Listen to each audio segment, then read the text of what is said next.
Hey, hi students, how are you all? Today we are going to start our third lesson of economics, that is poverty as a challenge.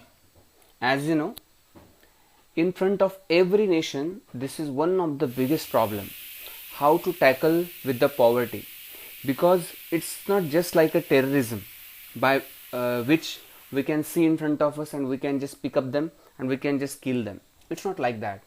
So because this is internal problem which resides in country itself, so to tackle with this it is very difficult.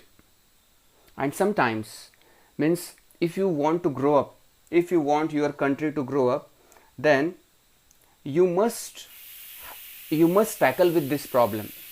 So how to tackle with that? What is the poverty? How much ratio or the proportion of poverty we have in our India? What exactly poverty means? What government is doing to tackle with this problem? And in all these their efforts, how much successful they are, that we will see in this lesson. Okay, so let's begin. First of all, we'll understand what is a poverty. You know very well what is a poverty. You can see around yourself that there are many people, your friends, means on your birthday, every time you get dress, okay, you get some gifts, you get cake, you go to hotels to celebrate your birthday, isn't it? But there are few people, they don't have bread to eat in a day, they don't have proper clothing to wear, they don't have proper home to reside in, isn't it? So this is called poverty. Means the people, those who don't have basic human needs such as nutrition, healthcare, education, clothing and shelter, and they don't have this. Why? Because they are not able to afford it. They don't have that much money to afford it, isn't it? So what to do with them? Because they are uneducated, they are unskilled workers, so they have to work here and there. So as they are unskilled and untrained, they don't get proper job, they don't have proper training to do the business, and that's why their earning is meager, isn't it? That's why their upcoming generation also, they have to suffer from this, and they don't get all these things. So this is what poverty is. Now let's see the picture of poverty in our India. In our India, every fourth person is poor. Means if you take the example of 10, then out of 10, 4 persons, means if you take the example of 4 persons, then fourth means out of 4, 1 person will be poor. Okay, this is the condition of India. 260 million or 26 crore people in India are poor. Means if you consider the population of India as per the census of 2011, it is almost 1 billion, isn't it? Means 10 million, 1 billion. 1 billion. So in that, 25% almost, 26 crore, it means almost 25% people, they are poor. India has the largest single concentration of the poor in the world. Largest. Means if you go to Mumbai, as you know, there is the biggest slum area, Dharavi, isn't it? How many people they are living? They are living like in a hell. See the condition, in which condition do they live? Then you will realize what the poverty is. So in India there is a big concentration of these poor people. India has the largest single concentration of the poor in the world. Poverty in India varies from state to state. As I told you that if you take the picture of India, in every state poverty is not same. Means if you go to Gujarat, if you go to Maharashtra, if you go to Kerala, poverty will be less. But if you go to Bihar, Jharkhand, you can find biggest concentration of poverty. Okay, so in this way, state to state, this poverty level is different. The rate of success for poverty reduction is different from state to state. And see already how already the ratio, the proportion state to state is different of poverty. Okay, but at the same time, the initiatives taken by the government to solve the problem of this poverty, it is also place to place different. Means the reduction of poverty, it is also different. It depends upon the willpower of political authorities. Means how much they are really willing to eradicate this poverty. That is also up to them. So as you know, the citizen of that state or that country, they pressurize the political leader to take or to initiate such a program by which poverty will be eradicated. So it's up to the people how much do they pressurize, and it will happen just because of education, how much aware you are about your rights. Okay, so state to state you can see there is a interstate disparities. Disparity means difference. State to state the picture of poverty, it is different. Okay, so let's talk about some states here. Orissa, Madhya Pradesh and Bihar, they are poorest states of India. The reason behind it, there can be many reasons. Okay, let me tell you some reasons for it. First of all, the problem of education.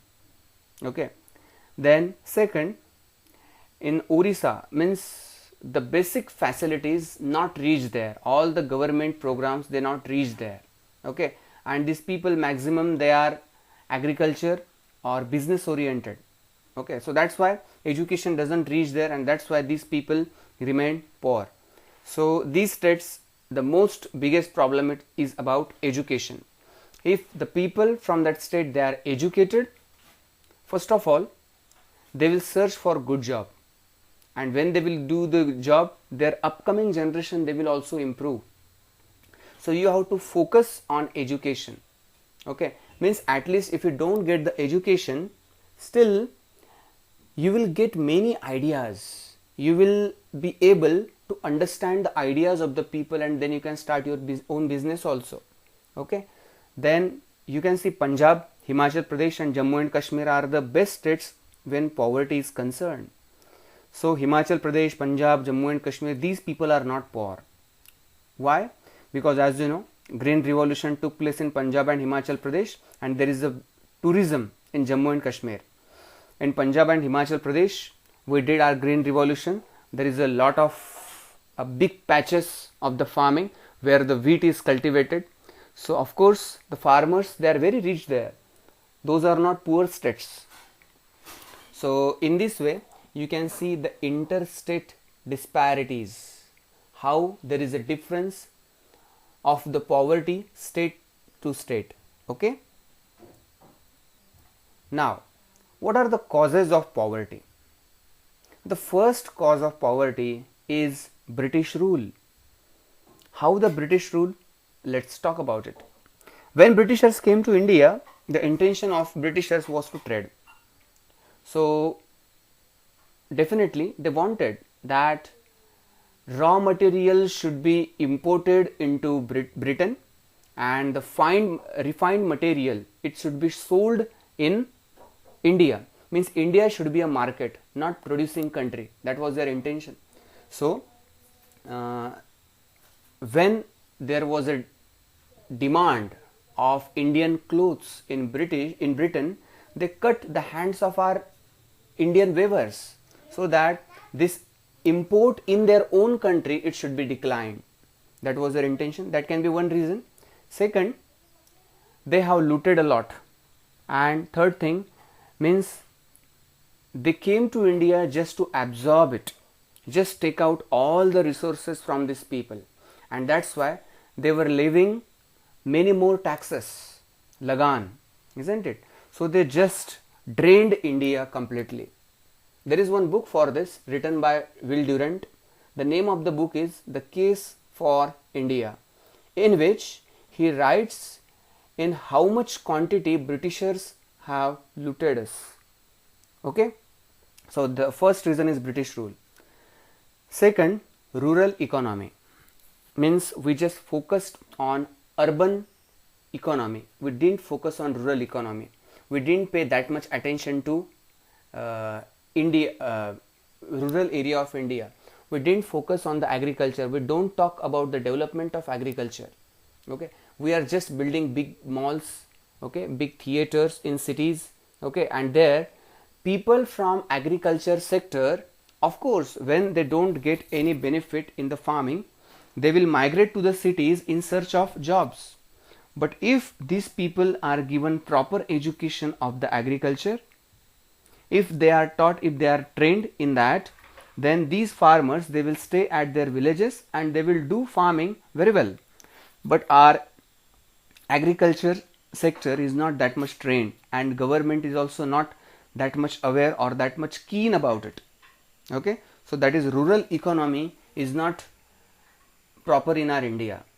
Then heavy pressure of population. See, there is a specific resource of a family. Let's talk about a family, then you will understand about the country. Just imagine, in one family there are 7 members: mother, father, then there are 5 sons, okay, or 3 sons and their wives. So in this way, seven members are there in their family. But in that family there are only 2 earning members, and others, they are just sitting at home and they are just eating. Maybe there is a possibility that they don't have the jobs, okay, but they are just sitting home and they are eating. So the point is, there will be a pressure on that family. So what is the solution for this? The member, those who are like a working force, they should come out and they should work something and they should earn money, isn't it? That is the solution for this. So same happens with India also. Means we have such a big population, and in that there can be 2 things. This population, they should train themselves, they should be skilled labor, then it will be useful for us. Or second thing, we should decrease our population, we should stop increasing population, at least that we can do. So these are, when we will go by these both ways, then there is a possibility, high possibility, that we can reduce this poverty. Okay, so this is heavy pressure on population, and because of this population, government is also not able to initiate the programs, and if they initiate this policy, this program doesn't reach to the last person, because such a big population we have, how is it possible to think about everyone, isn't it? Next, chronic unemployment and underemployment. That is the problem again. The people, they get education but they are not employed properly, they don't get the employment, and that's why they have to sit at home. Okay, so that is one problem. And there are many seasonal unemployment, disguised unemployment, you know about it very well. Okay, so these are the problems with that again. Then lack of proper industrialization, means in a specific area only industrialization is done in that belt, but if these industries come to different places, then the people of that terrain where the company came or the factory came, they will be employed. So not only farming, but they will also do the job, and that area will become prosperous. So lack of proper industrialization, so that industrialization should be there. Next, social factors. We are still ridden with caste communities. When we will, till we just lift up from this, will not become a rich country. So these are social factors. Then India's economic policy and neoliberal policies and their effects. What is their neoliberal policies? See, let's talk about it. In 1990, means from 1940, we got independence in 1947. From 1947 to 1990, during these years, the doors of India was closed for foreign companies. Means they can sell their products in our India, that's not the issue, but they can't form their own firm, their own factory in our India. They can't invest. Why was our government was doing like this? The reason behind it was, if foreign companies come here, then the price behind it, their products price will be less, and our farmers, our producers, they will not be able to compete with that. So our government never opened the doors till 1990.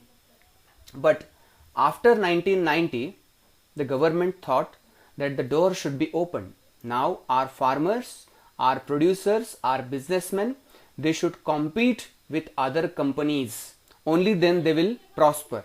So that was their thought, and in this way they opened the doors. Opened the doors means they just liberalized the India and allowed other foreign companies to come into India, and they can invest here. They can start their own firms. Okay, so this is called liberalization. So these neoliberal policies, and because of this, the effect of this was Indian producers or the farmers, peasants, they were not able to compete with them. Just take the example of mobiles nowadays. Okay, how many of you are using Indian mobiles? Very few, very few. Means it is in 0%, 0.123%, isn't it? Why this is so? The reason behind it is the functioning of our mobiles is not good, first thing, and second thing, features also we don't have, and third thing, the pricing. Okay, the price that we are getting, it is very less if we compare with the Indian products. So that's why people, they are going towards foreign products. So this is the reason, and the reason of this, that the people, they had to compete with the foreign products. That's why they could not come up from this. Okay, now we talked about the causes of the poverty. Now we have to draw a line to whom exactly we will call as a poor. Who will be a poor man, isn't it? Just because of his face will you decide that? Just because of his appearance will you decide that? No. Poverty will be decided, there should be some criteria for this, isn't it? So that criteria we will see here. So what is a poverty line? Poverty line is a common method used to measure poverty based on income or consumption levels. A person is considered poor if his or her consumption level is below a given level set by each country. While determining the poverty line in India, a minimum level of food requirement, clothing, education, medical requirement, light, footwear, etc. means you might have heard these two words, BPL and APL. BPL, that is below poverty line, APL, above poverty line. Okay, so here you can understand one thing, that what is a poverty line? Our government has given a set that a person, he earns this much money in a year. If he earns this much money, then he will be above. But if he earns below than this, then he will be in BPL, that is below poverty line. I think now it is 1 lakh per year.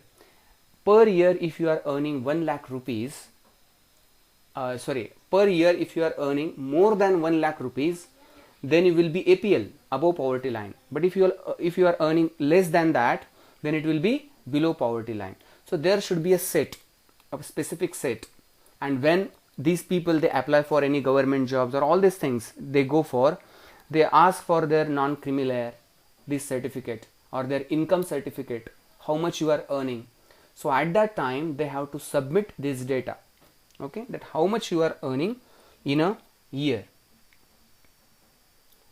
So see, this is the poverty ratio in Indian states, poverty ratio in selected Indian states 1999 till 2000. Okay, so Orissa, Bihar, Madhya Pradesh, Assam, Tripura. Let's talk about Maharashtra. Okay, so in Maharashtra 25% people, they are poor.